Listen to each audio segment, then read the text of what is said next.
The Hyundai Kona Electric redefines the kind of proposition we'd previously got used to affordable full electric cars being able to provide.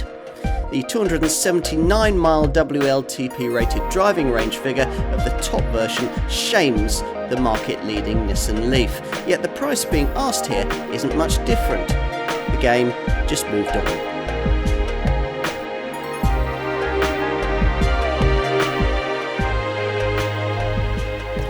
No manufacturer is more invested in the whole concept of clean automotive mobility than Hyundai. The brand has eco-petrol, hybrid, plug-in hybrid and even hydrogen fuel cell options in its current range. And of course, some full electric battery-powered models.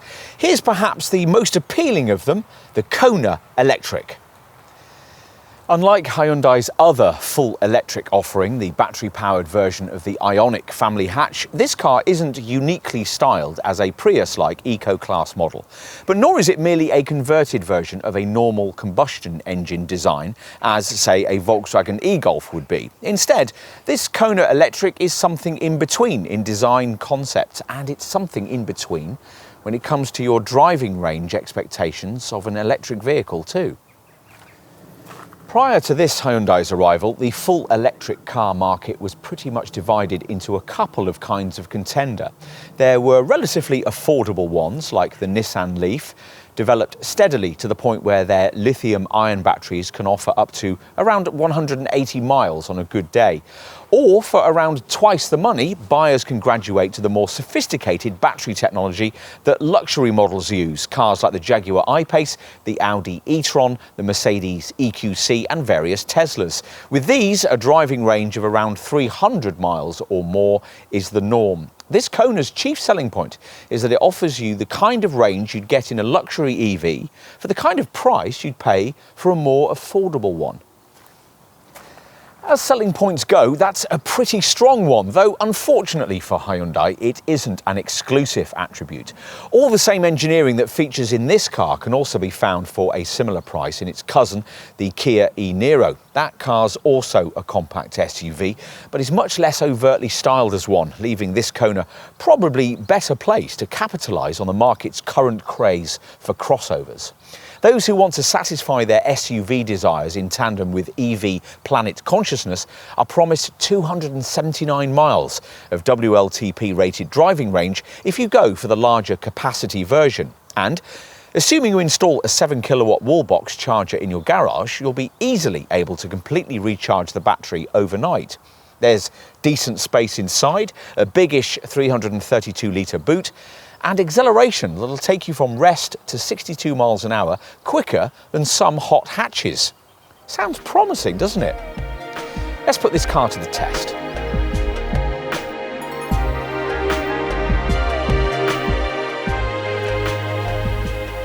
So what's it like? Though electric cars have been around for a long time now, they've not really been viable for many ordinary motorists. But since this one claims to be, we're going to assume that quite a lot of people who try one for the first time will never have driven an electric car before.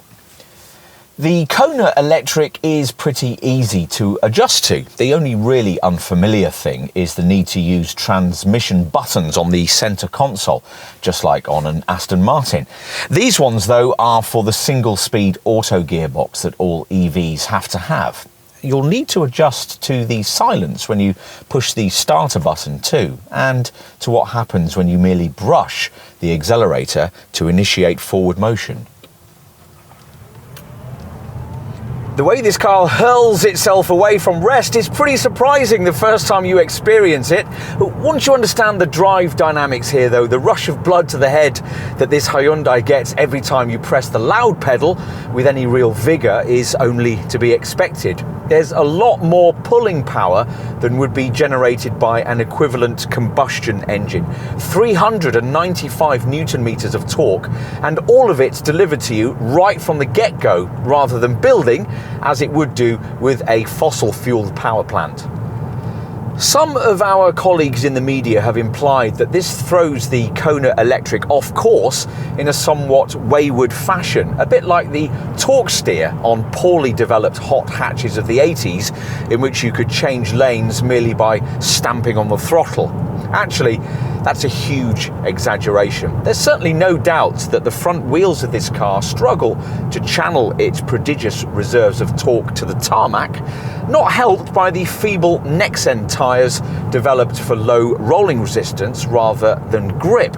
But all you actually feel is a slight pull on the steering wheel and a brief chirp of the stability systems as the Kona catapults itself forward with the kind of pace you'd expect from a powerful hot hatch.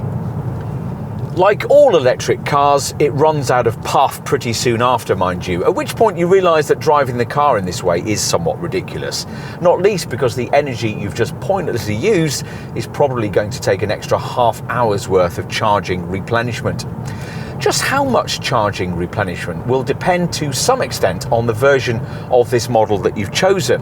There are actually two. The Kona Electric range kicks off with a variant conforming to the kind of battery capacity offered by most similarly priced EV rivals, offering 39 kilowatt hours. The main issue with the base variant, though, is driving range. The quoted WLTP-rated range reading for that entry-level derivative, 180 miles from a single charge, is actually very class competitive, but it still pales in comparison with the 279-mile WLTP-rated figure that's claimed for the 64 kilowatt-hour version we're trying here, the one that most customers will choose. As we've said elsewhere in this film, that's enough to make the Kona Electric an everyday usable proposition in a way that Hyundai's other battery-powered model, the Ioniq Electric, which has a WLTP rated range limited to just 140 miles, simply isn't. You're going to need to adjust to a slightly different style of driving, mind you, to maximise the distance you can travel between charges, which primarily means management of the energy regenerative process that kicks in when you come off the throttle. Like some other EVs, this one provides you with paddle shifters behind the steering wheel that allow you to either intensify or reduce the regenerative braking feel, in this case through 3 stages. Select stage 3 and you'll hardly ever have to use the brake pedal at all. And in fact, you can actually bring the car to a complete stop just by pulling on the steering wheel paddle. Something we haven't seen before on an EV, though, is any kind of system to automise the regenerative process based on traffic flow.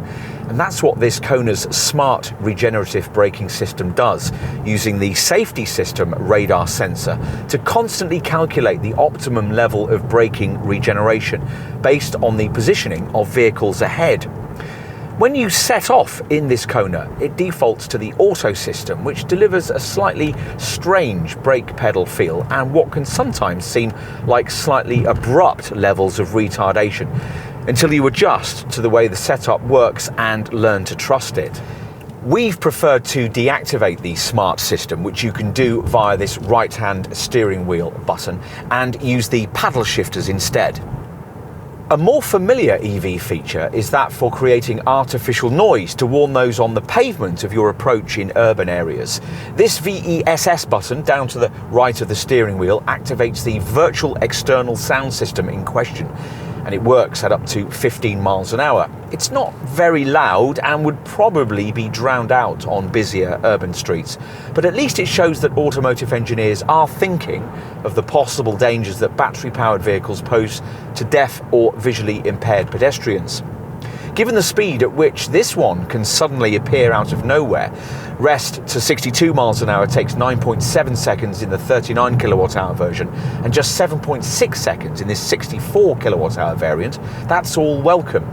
Around town, you might sometimes struggle with rear over-the-shoulder vision in this car, hence the need for the standard reversing camera, but manoeuvrability is as agile as it would be in any ordinary Kona. Despite the absence of a sizable internal combustion engine, the car's turning circle remains unchanged at 10.6 metres.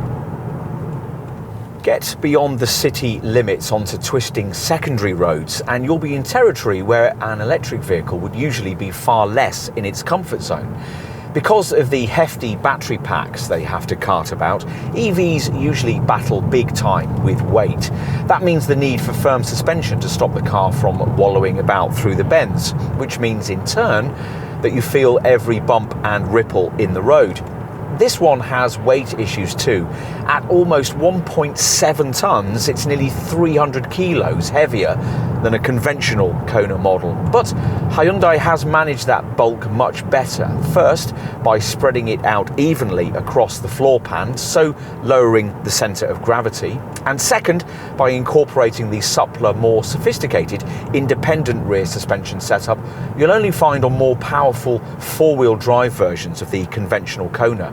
It isn't a perfect solution. You still feel deeper potholes and sharper speed humps more keenly than we'd like, but it's certainly an improvement on the EV market norm, and it contributes to cornering composure at speed that's much better than we expected it would be. It's just a pity that electric steering is so relatively feel-free. On the highway, the relative quietness of the driveline means that you particularly notice tyre and wind noise, and even things like the wiper motor and the ventilation fan. The acceleration on offer starts to thin out very noticeably once you get beyond 65 miles an hour, a characteristic that could do with being set a touch higher to fit in with a more usual national limit. Of course, you won't often be approaching the top speed capability, or at least you won't if you want to preserve anything like a reasonable driving range figure anyway. But for the record, it's 96 miles an hour for the 39 kilowatt hour version and 106 miles an hour for this 64 kilowatt hour variant. Another way of quickly depleting your travelling distance between charges is to select the most urgent of the three driving modes on offer, Sport, which gives you noticeably quicker throttle response and bathes the single instrument dial ahead of you in an orange glow. You'll try it once, then stay in the other two settings, Eco and Normal, for most of the time after that, perhaps with one eye on the energy flow graphic you can select to show you at any given time what's being powered or charged by what. As in any EV, there are lots of screen options to allow you to plan your route around your remaining available charge, or to engage in partly justified smugness at the extent of your eco-friendliness in comparison to combustion engined travel. This one, though, delivers more where it matters. If you buy it, you probably won't ever exactly replicate that 279-mile driving range figure we quoted earlier for this 64 kilowatt hour variant, but there's the potential to regularly get in the right kind of ballpark between charges, which is what matters, and what makes this the very first EV that many families will ever have been able to consider. For them, the future starts right here.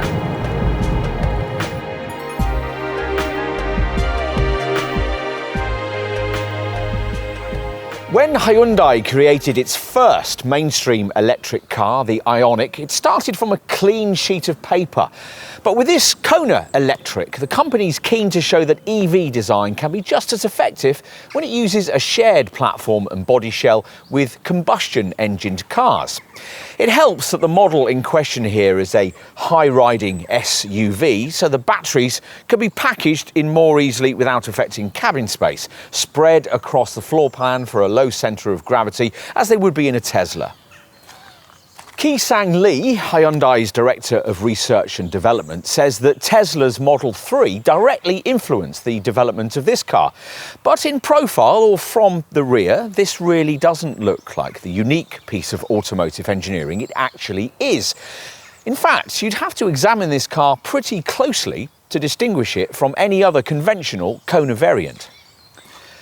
Only from the front does this battery-powered version very clearly visually differentiate itself, mainly through this closed plastic grille panel which incorporates a flap for the charge point. That necessitates a redesigned bumper which incorporates active air flaps that enhance the aerodynamics. And you get this separate silver garnish connecting the high-level daytime running lights.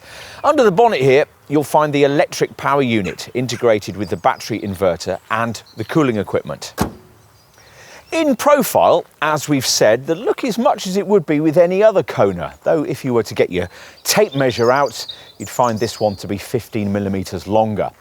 The lower side skirts and wheel arch cladding is unique to this model, as are these 17-inch alloy wheels, though their rather fussy detailing makes it rather look as if plastic wheel trims have been fitted. From the side, this Kona Electric certainly has a chunkier, more overtly SUV-style demeanour than its Korean cousin, the Kia e-Niro, with this super short rear overhang and a front wing design supposed to suggest forward direction. That's also the purpose of this rather unusual mid-level styling crease, which rises up from just below the door mirror before flowing back above the handles and easing into the power-packed rear C-pillar. Roof rails are standard, and if you avoid entry-level trim, there's the option of this contrast colour roof finish. Further down, a further sill-level styling crease gives the flanks some shape. Move to the back and the styling flourishes come equally thick and fast. Your eye's drawn by the wraparound cladding that houses the redesigned indicators and the reversing lights, and then perhaps by these slim, high-set tail lamps which are LED lit on most variants. The neat roof spoiler incorporates an LED brake light, while lower down this silvered skid plate style panel is intended to add to the crossover demeanour. As at the front, the bumper has been reshaped for improved airflow. We'll offer a bit of dimensional perspective from back here too. B-segment SUVs of this type are typically sized midway between conventional Super Mini and family hatchback models, and this one's no different. 145mm longer than Hyundai's i20 Super Mini and 160mm shorter than the brand's i30 family hatch. Enough with all that, let's take a seat at the wheel. Now, the cabin differences over an ordinary Kona are actually more pronounced than we thought they might be. The key change being the installation of this wider aircraft-style silver-trimmed centre console, which incorporates the shift-by-wire push-button controls for the single-speed auto gearbox that all EV models have to have. Also quite different is the instrument binnacle. A little surprisingly, Hyundai hasn't chosen to install a digital screen, but the usual twin analog dials have been replaced by a larger single one, flanked on the right by a screen showing trip computer, safety and compass readouts. On the left far side of the binnacle, there's a readout showing you whether the drivetrain is in a state of charge, eco or power. And on the far left, you can see the state of battery charge. For the money being asked here, it's possible that you might be a touch disappointed by the look and feel of this cabin, particularly if you happen to have stumped up around £35,000 for this top-spec premium SE 64 kilowatt-hour variant. There's certainly plenty of kit at this level of the range, a head-up display, powered ventilated seats, a heated steering wheel and so on, but not much wow factor to the design and finish of the interior decor. You'd never know that the leather used for the seats and around the steering wheel was real, and the sombre one-tone black-trimmed cabin that almost all buyers will have to have is rather drab. There's no option to specify in the extra cost colour packs that brighten up the interiors of more conventional Kona models, though at the top of the range you can have a three-tone blue and grey interior package. To be frank, we're not sure it's much of an improvement. Much older designs in this segment, like Volkswagen's e-Golf, show Hyundai just how far its standards of cabin design ought to have progressed.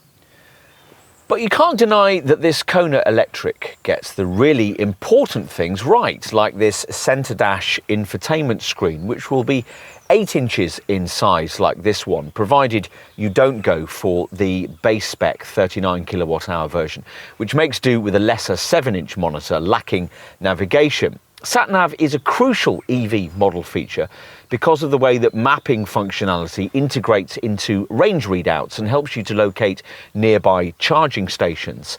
That certainly works well here, and it's easy to use and switch between energy information, EV routing, charge management and eco driving sections without having to spend hours briefing yourself with handbook tutorials.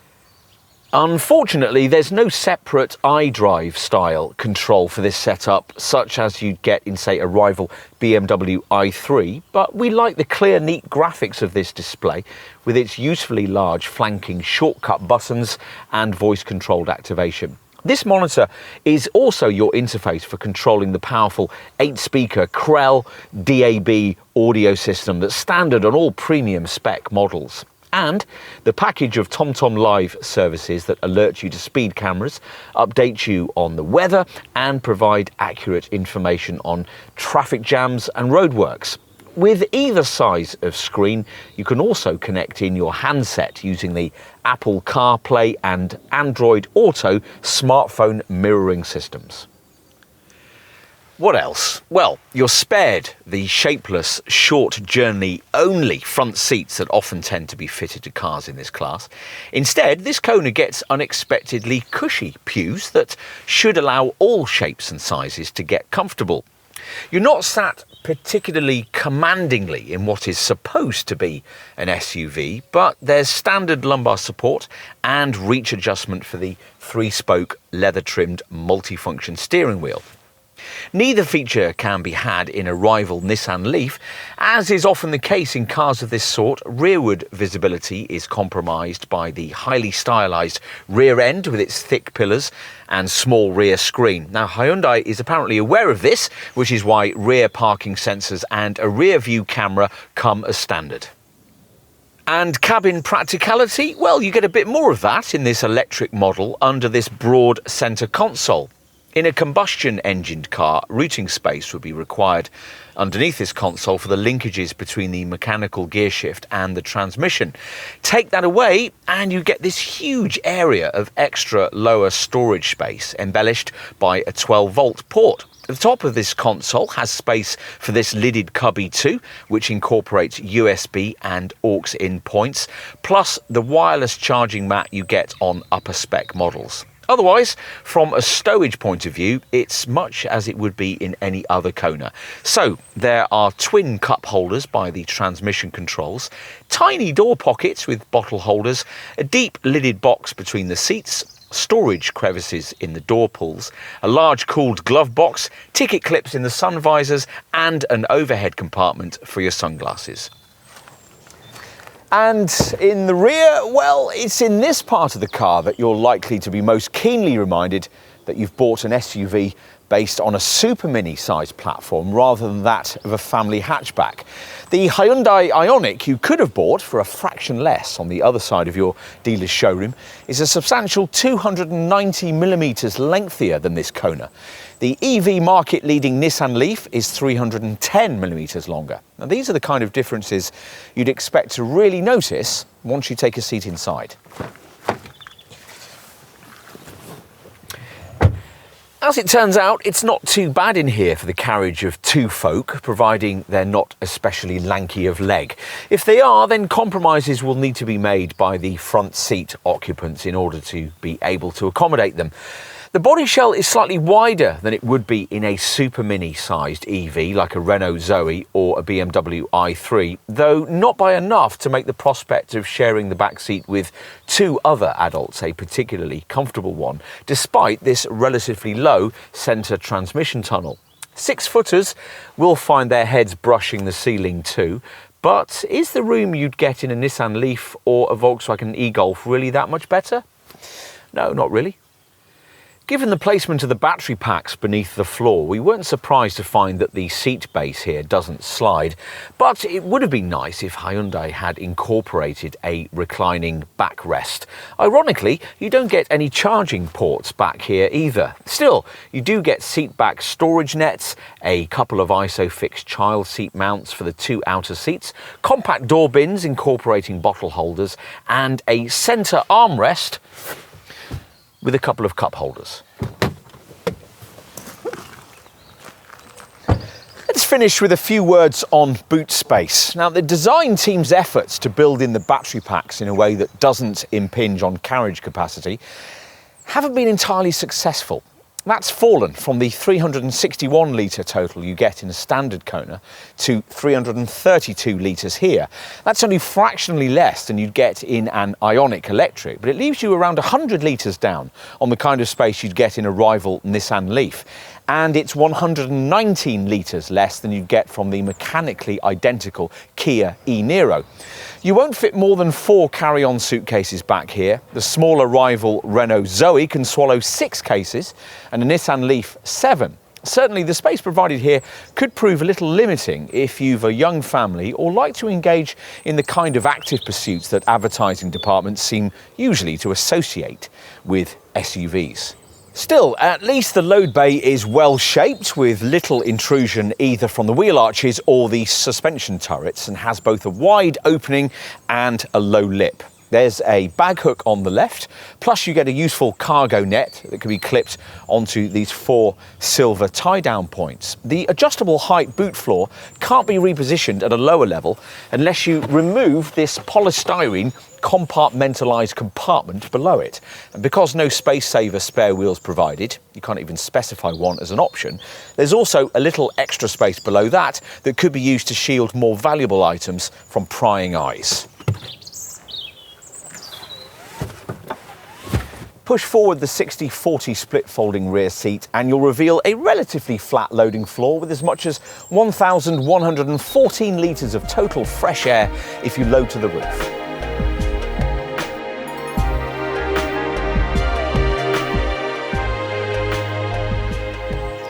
What Hyundai's EV competitors were expecting here was a fairly straightforward proposition: an on-the-road price in the £27,000 to £29,000 bracket, battery capacity around 40 kilowatt hours, and 180 miles of WLTP-rated driving range. And indeed, that's almost precisely what's delivered by the base 39 kilowatt hour version of this Kona Electric, which is offered in 2 guises, SE and Plusher Premium, with an extra cost of just under £1,500 to go from one to the other. But what the market wasn't expecting was the version of this Kona Electric that we're trying here, the 64 kilowatt hour variant that almost all customers of this battery-powered model will want. With this top derivative, there's 279 miles of WLTP-rated range for around £33,000 if you go for a premium trim model, or around £35,000 if you go for the top premium SE variant that we're testing today. All the prices we've just quoted you include subtraction of the £3,500 government grant provided towards purchase of full EV vehicles. As you may know, the government no longer offers grants for plug-in hybrid models. Hyundai claims the grant on your behalf, so you just pay the subtracted figure. We say Hyundai rather than your local dealer because at the time of this test, the only way to buy a Kona Electric was through Hyundai's national website. To give you some Kona range perspective, we'll tell you that if you were to choose a conventional 1.6 litre CRDI 136 PS diesel version of this Kona model, you'd be paying somewhere in the £20,000 to £25,000 bracket, depending on the specification chosen. Talking of Hyundai models, let's position this Kona Electric for you in the eco part of the company's lineup. The base 39 kilowatt hour version costs just £500 more than the brand's other full electric offering, the Prius-sized Ioniq family hatch, which seems very good value given that the Ioniq has a much smaller 28 kilowatt hour battery and therefore a considerably reduced driving range, WLTP rated at 140 miles. At the other end of the spectrum, the brand also offers the market's leading hydrogen fuel cell model, the Nexo, which has a 414-mile range and offers a tank that can be fully replenished in just 5 minutes. That's the good news. The bad news is that the Nexo costs around £65,000, even after you've subtracted the government grant towards purchase, and there are just 12 hydrogen filling stations in the whole country.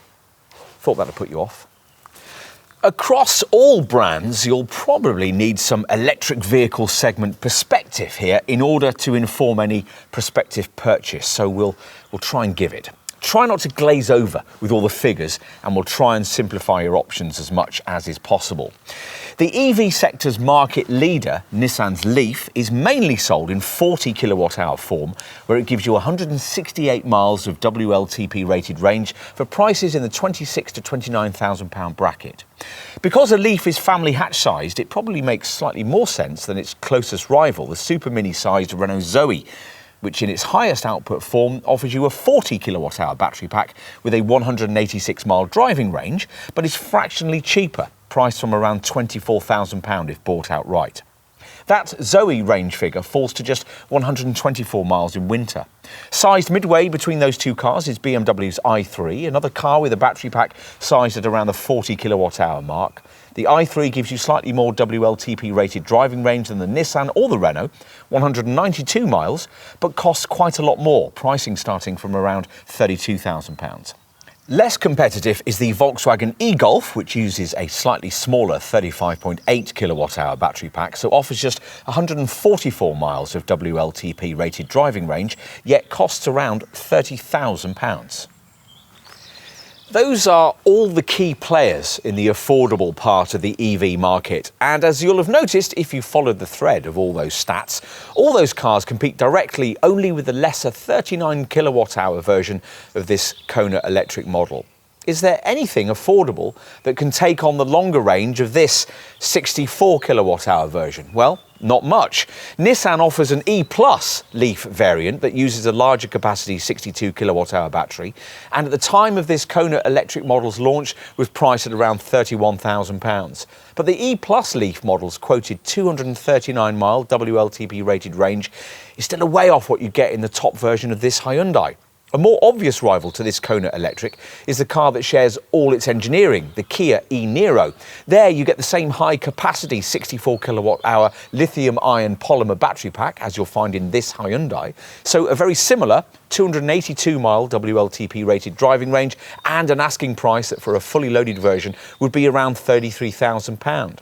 But if you want an overtly SUV-style look and feel inside and out, the e-Niro doesn't really offer that. Otherwise, your only option is to move way up market and pay almost twice as much for a premium badged luxury segment EV, cars like the Jaguar I-Pace or the Tesla Model 3. Or if you can afford even more, maybe an Audi e-tron, a Mercedes EQC, or perhaps even a Tesla Model S. The Jaguar and the Tesla Model 3 can take you only fractionally further on a full charge than a Kona Electric 64 kilowatt-hours at 292 and 310 miles respectively. The Audi, the Mercedes and the Model S can do a little better, but then you'd expect that given the exalted asking prices they charge. If you're beginning to lose track of all of these numbers, let's try and give you a simpler perspective by presenting your EV options on a straightforward range for the money basis. Figures as of the time of this test in early 2019, based on the official WLTP rated range and base spec versions in each case. In a Jaguar I-Pace, the upfront asking price means you would be paying £217 for every mile of claimed electric driving range. With a Volkswagen e-Golf, the figure would be similar, £206. The price of a Nissan LEAF 40 kilowatt-hour means that you're paying £155 for every mile of driving range, while for a Renault Zoe, it's £134.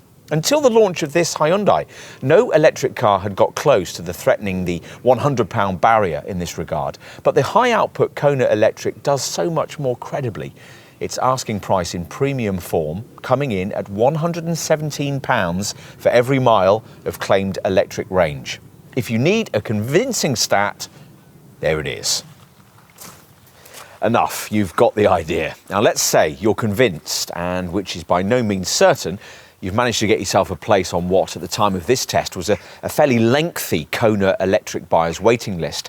Just how generous has Hyundai been with the standard spec? Well, let's see. All the key electric drive elements come fitted, of course, throughout the range.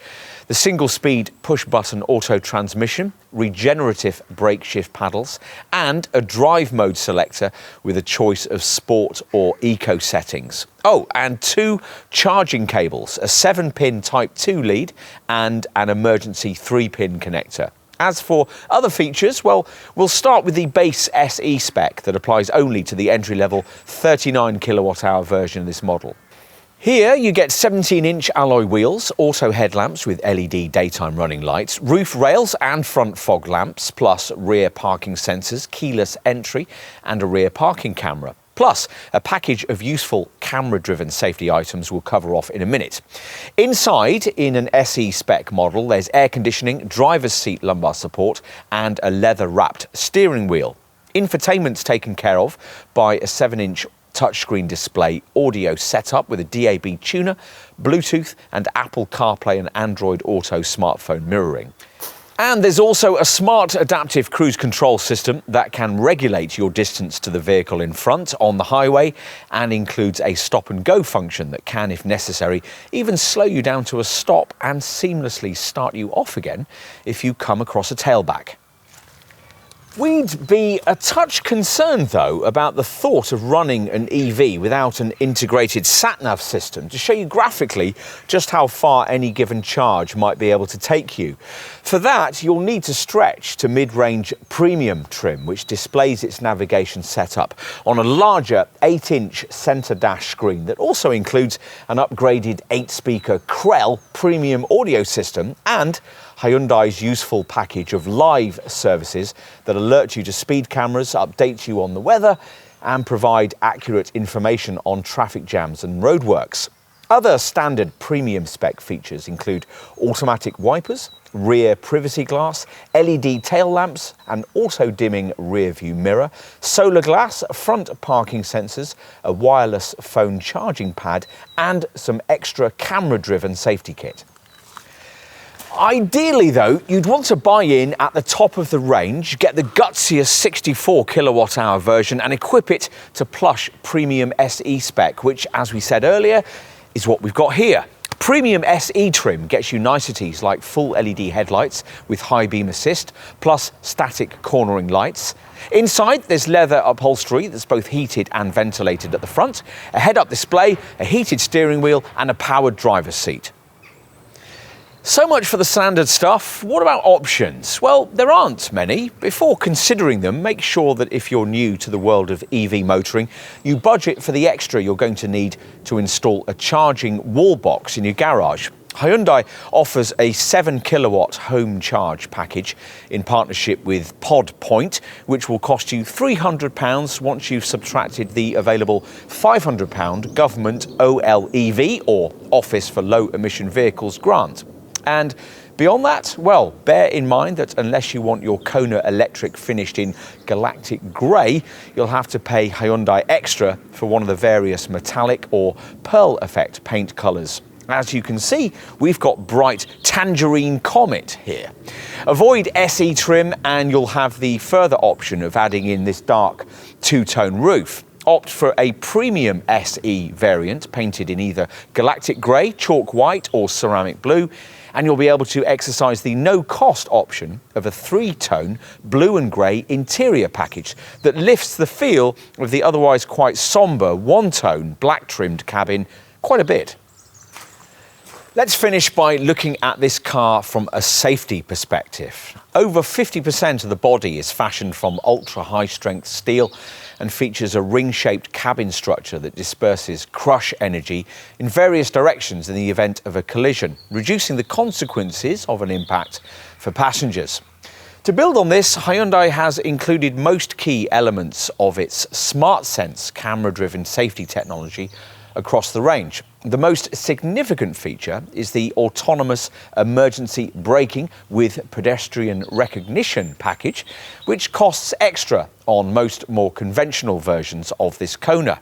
The system is operational between 5 and 50 miles an hour and as you drive, scans the road ahead in search of potential accidents hazards, which can include pedestrians. If something or someone is detected, you'll be warned. If you don't respond or aren't able to, the brakes will automatically be applied to decrease the severity of any resulting accident. Also standard across the range are further camera-driven features. There's driver attention alert, which monitors your driving reactions for drowsiness, and lane keep assist, which alerts you if you drift over the lane delineating lines on the highway. And if you don't respond, then automatically uses subtle steering guidance to ease the car back into the right position on the road.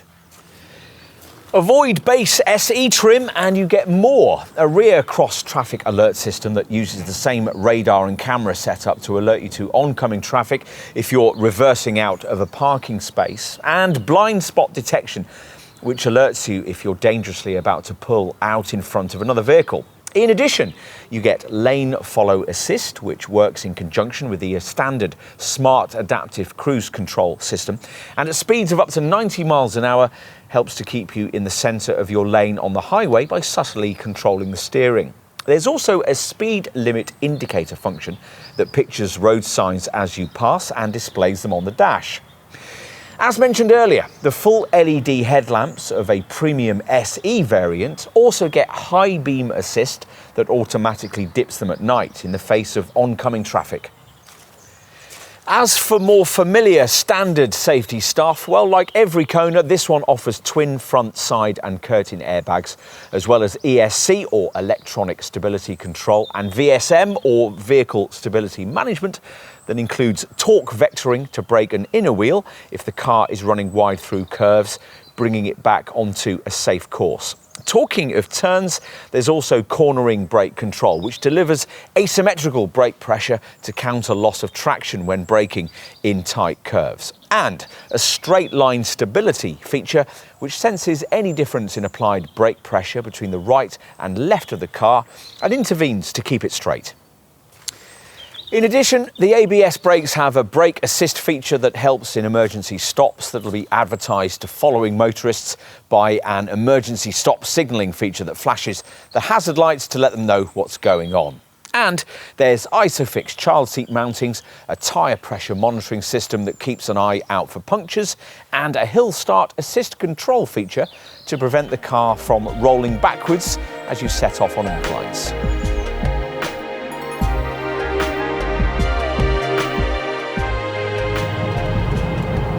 The kind of driving range you used to get from early electric vehicles, 60 to 70 miles between charges if you were lucky, seems pretty laughable these days, particularly if you happen to be at the wheel of a Kona Electric in the 64 kilowatt-hour guise we're testing here.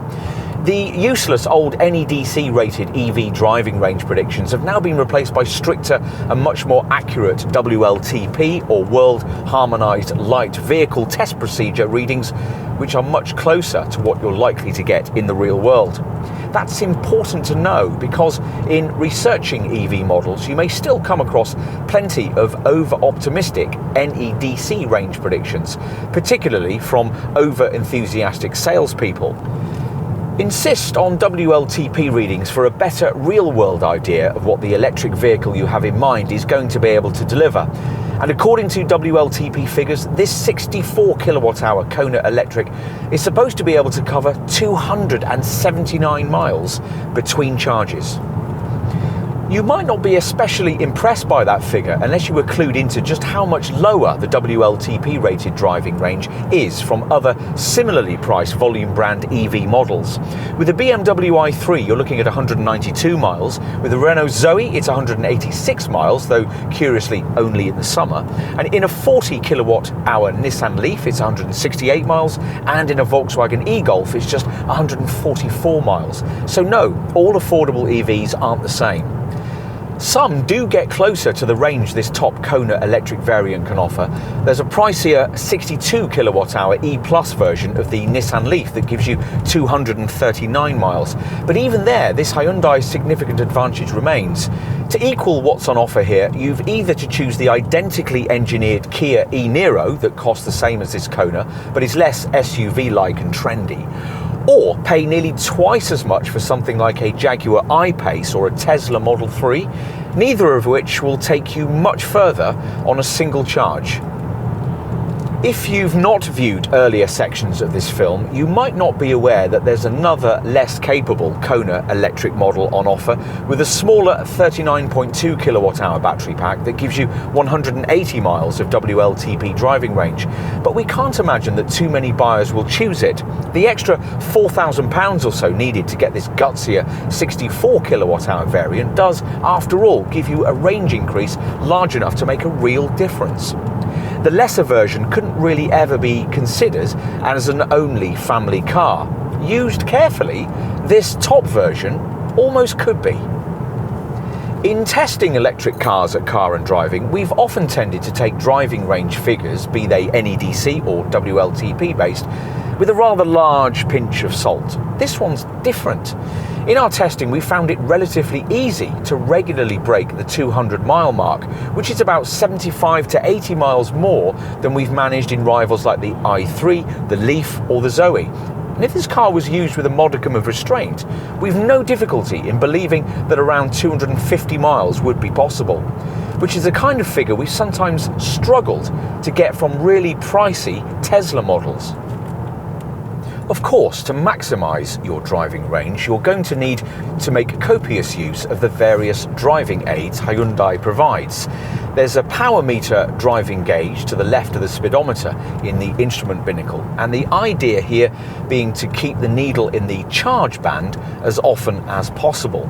There's also a driving style section in the trip computer screen that can display to the left of the instrument binnacle and award you percentage readings for economical, normal and dynamic progress. The other key to maximising efficiency is to effectively harvest regenerative braking energy, which sounds complicated but actually isn't. These paddles behind the wheel allow you to dial in so much braking energy that the car will almost stop on its own, but that won't do much for the smoothness of your everyday progress. So you'll have to balance that against your driving range expectations. Alternatively, the car can look after the whole regeneration thing for you with auto recuperation software that uses the car's radar transceiver to constantly measure the distance to the vehicle in front. It's a system that sometimes feels rather jerky, so in our experience it's better to switch it off and decide on your own settings via the paddles. You'll also be using the Eco section of the centre dash touchscreen rather a lot. Most frequently, we've used either the EV route option, which shows how much of your planned route can be completed with your remaining range, or the map display option, which uses coloured radius graphics on a country map to show the extent of the journey you could undertake with the battery range the car has remaining. Plus, of course, it can show you all your local charging points and direct you to the nearest one. There's also an energy information section that shows your total driving range with or without the climate control on, and your battery charge percentage. Plus, it'll tell you at any given time how long charge replenishment will take, either from an AC or a DC charging point. An EV settings section allows you to select a winter mode, which improves driving performance and DDC charging performance in winter, though this feature will slightly reduce your overall range. Finally, if you want to feel smug as you survey other road users, you can switch to a charge management section that shows you the CO2 reduction you've achieved compared to a gasoline car of similar size. A history section shows how much this has varied over time. We should get on to charging issues. Replenishing a battery pack this big isn't for the faint-hearted, but provided it can be done overnight, most owners will be more than satisfied. That's easily possible in this Kona. Once you've installed a 7 kilowatt wall box in your garage, you can revive the cells from empty in around 9.5 hours. It's just over 6 hours in the 39 kilowatt hour model. That's 3 times quicker than it would take if you merely plugged this car into a domestic 3-pin supply. The 9.5 hour charge would cost in the region of around £9 on most household tariffs, based on electricity costs at the time of this test, the spring of 2019. If when you're out and about you can find a CCS charging point with a 50 kilowatt DC charger, there are over 1,000 in the UK, then you'll find that a 0 to 80 rapid charge will take around 75 minutes, no matter which Kona Electric version you've opted for. What else might you need to know? Well, as a Kona Electric owner, you'll be exempt from the London congestion charge, and for the second year of ownership, you won't have to pay an annual VED tax disc charge. For company car users, electric vehicles offer potentially huge tax savings, as they incur benefit-in-kind taxation fixed at just 9% compared to 22% for a diesel car emitting 100 grams per kilometre of CO2, or just over. As for your warranty, well, it's the usual comprehensive Hyundai deal, a 5-year unlimited mileage package that comes as standard. It's backed up by breakdown cover that lasts the same length of time and free annual vehicle health checks over this duration. True, rival brand Kia claims to better this package by offering a similar 7-year deal, but there you're limited to 100,000 miles. There's an 8-year or 125,000 mile warranty on the battery, and should you run out of charge and find yourself stuck by the roadside, there's 3 years of emergency assistance included that'll help you to the nearest working charge point. You can extend this cover to 5 years at a minimal extra cost. Maintenance will obviously be cheaper than it would be for a combustion-engined model. An electric vehicle does, after all, have 20% fewer moving parts. Service intervals on a Kona Electric are every year or every 10,000 miles, which is quite a bit more frequent than a rival Nissan LEAF, which is every 18,000 miles. Hyundai offers 2 prepaid service plans for this model. One is for 3 years and 30,000 miles, which costs £290, so about £8 a month. The other is for 5 years and 40,000 miles, which costs £450. If you're wondering about residual values, well, these will vary depending on future market take-up of EVs. At the moment, any electric vehicle will shed its value faster than a conventional petrol or diesel model, but that state of affairs could change very quickly as prevailing public opinion is shaped by the media. Independent experts reckon that after 3 years and 60,000 miles, a Kona Electric 64 kilowatt-hour would still be worth £13,725. Over what would be a more realistic 3-year or 30,000 mile ownership span for an EV, the figure would be £16,350. Insurance is a bit higher than the market average. A 39 kilowatt-hour SE model is rated at Group 22 or Group 23 in premium trim. This 64 kilowatt-hour version is rated at Group 26 in premium trim or Group 27 in this premium SE spec. To give you some perspective, all Nissan LEAF 40 kilowatt-hour and BMW i3 models are rated at Group 21. And what about the green issues? Some in the green lobby get very angry about the whole pure electric car zero emissions ethos. They reckon that ignores the well-to-wheel demands of supplying the electricity that powers cars of this kind. We'd respond by pointing out that these people usually completely overlook the fact that CO2 figures for conventional cars fail to take into account the logistical cost of getting fuel to the pump. Still, if you're one of those enviro-conscious folk, we'll tell you using a well-to-wheels calculation based on typical use of the UK's energy grid, the burden of filling your batteries in this car will result in a theoretical 62 gram per kilometre of CO2 being released into the atmosphere. That's certainly good, but some way from being completely green. Which is also a comment you could apply to electric vehicle engineering as a whole. Lithium-ion batteries aren't recyclable in the way that the fuel cells used in hydrogen-powered vehicles are. And currently, when EV vehicles are reaching the end of their lives, the batteries are being reused as electricity storage buffers. After that, though, they can't simply be scrapped because lithium-ion has explosive elements.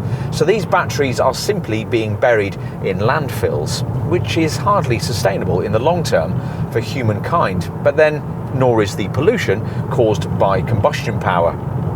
If you see the EV solution as the lesser of the two evils and your purchase of a battery-powered model must be contained within reasonable budget, we think it's difficult to ignore this one.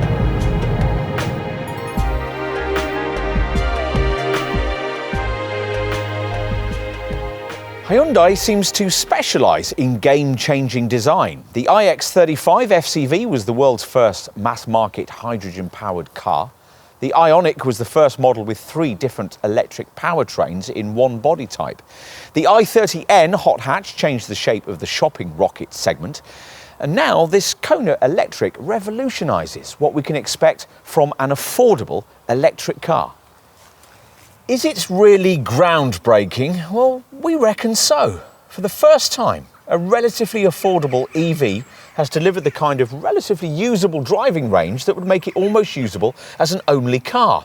Better still, for almost the first time in testing an EV, we found here that the claimed range isn't so far away from what's actually achievable in everyday use. Unlike most other commentators, we also like the fact that its drive dynamics have a bit of character. Yes, you've to be a little careful with the throttle away from rest, but it's actually quite fun to work around that. We've more of an issue with the uninspiring cabin. If this Korean maker's interior design was as good as its engineering, the European brands really would have plenty to worry about. There's also significantly less rear passenger space than you'd expect to get from a car of this price. In a Volkswagen e-Golf, you'd get a classier interior. In a Nissan LEAF, you'd get more rear seat passenger space. But both those cars are completely trounced by the driving range this Kona Electric can offer in its higher output form, which is something that only this car's Kia cousin can match for the price. This Kona, though, has wider appeal. Enough to take it mainstream? Probably not. It won't be on sale in large enough numbers for a start, but it's a clearer signpost to an all-electric future than any we've seen for a while. And that makes it a very important car indeed.